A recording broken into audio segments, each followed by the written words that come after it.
Mizoram value added tax return file dan tuna lo enila so tax.nic.in hianin lu turani a tichuanin online services noya dealers login hianin kan click anga ta chuanin kan user id username chutlu na tur le password chutlu na tur kha lo langanga chumi chu kan chut zo nuwa hianin login hi kan hetanga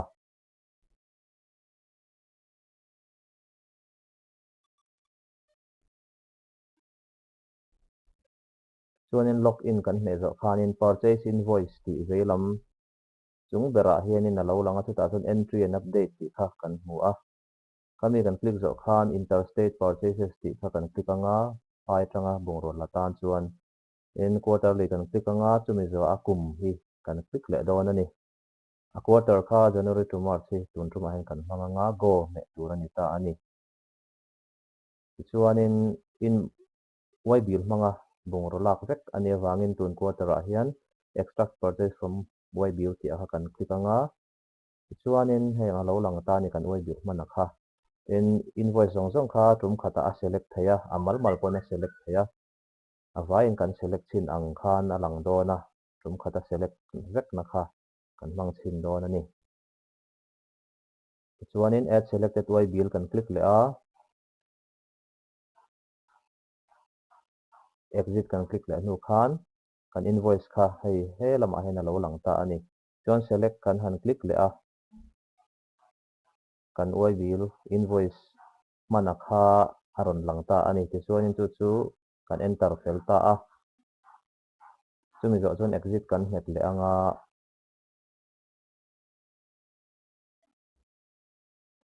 ti chuanin tunna mi kha kan chuak le phot anga verify and submit atangin kan verify don ta ni interstate quarterly kan click anga akum kan click le anga sang ni som panga nia kumin hi chen January to March quarter ania go kan click le anga chuanin submit hi kan click to mai don ani quarterly ti te original ti te dika submit kan click ang chuan kan du chung kan print mai to don ani hei hi thelu tur taxation office a submit tura print na tur ani returns entry a hian kan lu tanga entry a kan lut don ani chuanin kan tax pack kumani anga quarterly kan click anga quarterly kan click zo henin a quarter a kha January to March ti emo atiang kha kan thanganga original ani chuan original tung click anga go kan het le don ani new kan hetanga chuanin kan bungrolak lu za ta kha kan han fill up chin phot don ani tun tumatan hi chuanin kan bungrolak lu ni china invoice details a kan en a kha kan print out ta ka kha ta henin kan chulut dona a value a kha 331463 ani a hi kan han chulut ta a chuanin hei kan bungrolak zat kha ni a hemi chau hi tun quarter a chuan hral zo angin kan lan tir don ani tun return kan en tir tura hian chuanin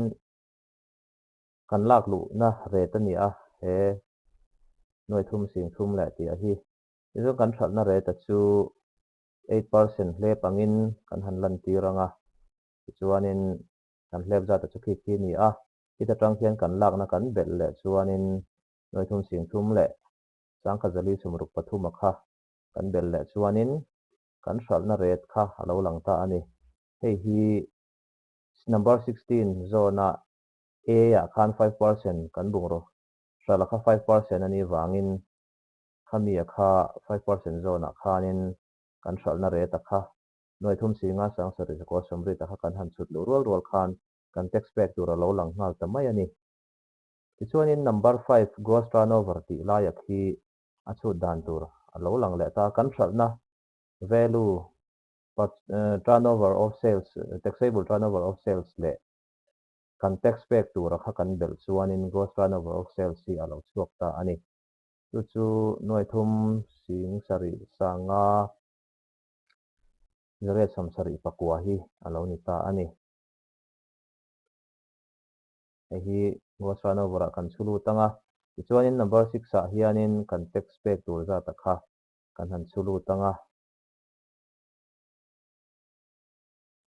ti chuanin a hnuai ber number 15 ah hianin 15 ah hianin kan hrawlhna ret tho kha taxable turnover tho kha lo lang le dawn ta ani chuanin kan lakna zat che kan hrawlh dawn ani kan ti awang khanin en tirna kan hmana awang khan angai che hi number C ah pawh hian kan lan tir bawk dawn ani angai che kha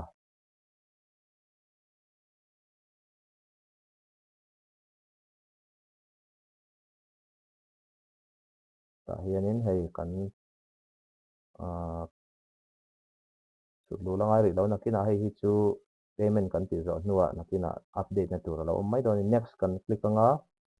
chuan save return si kan click to mai dawn ani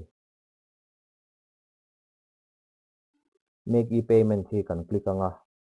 bank account through a kan tax pack na tur kha ani hei kan tax pack tur zat te kan dawr hming zong zong te kum te quarter te lo langa tax amount kan pack tur zat te chuan bank kan thlang anga kan pack na a rawn lan na tur kan mobile number kha a lo lang le bawk dawn ani ta hianin kan chulut tel dawn ani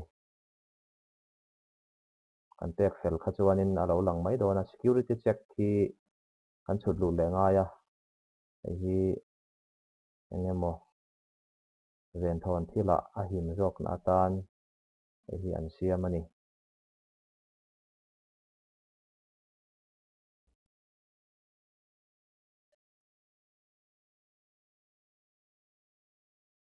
chuanin submit kan click le ang click here for e-payment kan click anga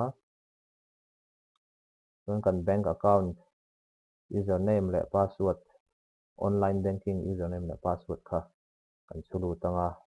submit kan click anga chuanin kan dawr hming zong zong te khatiang kha kan tax pack tur zat te lo lang anga confirm hi kan hmet dawn ani chuan confirm kan hme zaw confirm non le angaia hei hi angai bawk khan kan ti thla le dawn ani chuan khi lo langa nga wang wang tur ani kha kha chuan a lo khemi lo lang le dawn a kham hinu khan click here for e chalan ta khan kan print to mai dawn ani chuan dealer lokina kan lut non le a username password mang ve khan kan lut non le a tuna chuanin payment details kha kan chulut to dawn ani kan update dawn ani select takin kan lut anga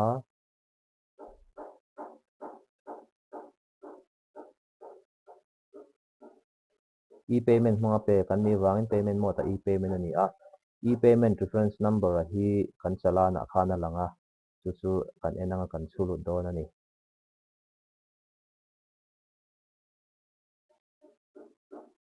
add hi a sir ding lama add hi kan hmetanga a to ka ti khan exit hi a hme thei to ani a tha a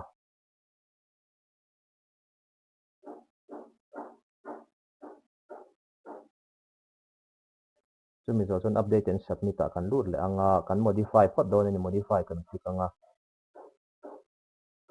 chalan number te khatiang chalan date te kha chhut lungai wangin pek ma saber kan next le phot anga